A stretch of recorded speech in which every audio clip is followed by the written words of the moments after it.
ဗုဒ္ဓမေတရဏံအညံနတ္တိဗုဒ္ဓံတရဏံကိစ္ဆာမိဗုဒ္ဓံပူဇေမိ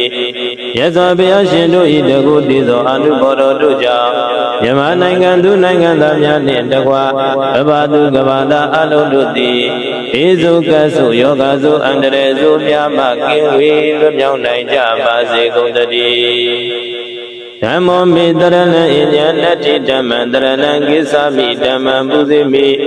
ယဇောဘုရားရှင်တို့ဟောကြားတော်မူအပ်သောတရားဒေသနာတော်မြတ်တို့၏တကုတိသောအနုဘောတော်တို့ကြောင့်မြန်မာနိုင်ငံသူနိုင်ငံသားများနှင့်တကွကဘာသူကဘာသာအလုံးတို့သည်ဘေးစုကဆုယောဂဆုအန္တရေဆုများမှကင်းဝေးလွတ်မြောက်နိုင်ကြပါစေကုန်သတည်းသံဃောမေတရဏံအညံနတ္တိသံဃံတရဏံကိစ္ဆာမိသံဃံပူဇေမိယဇောဘုရားရှင်တို့၏တပိသအရိယသံဃာတော်ရှင်သူမြတ်တို့၏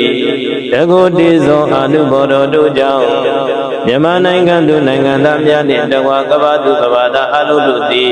ဘေးစုကဆုယောဂဆုအန္တရေဆုများမှကင်းဝေးလွတ်မြောက်နိုင်ကြပါစေကုန်သတည်း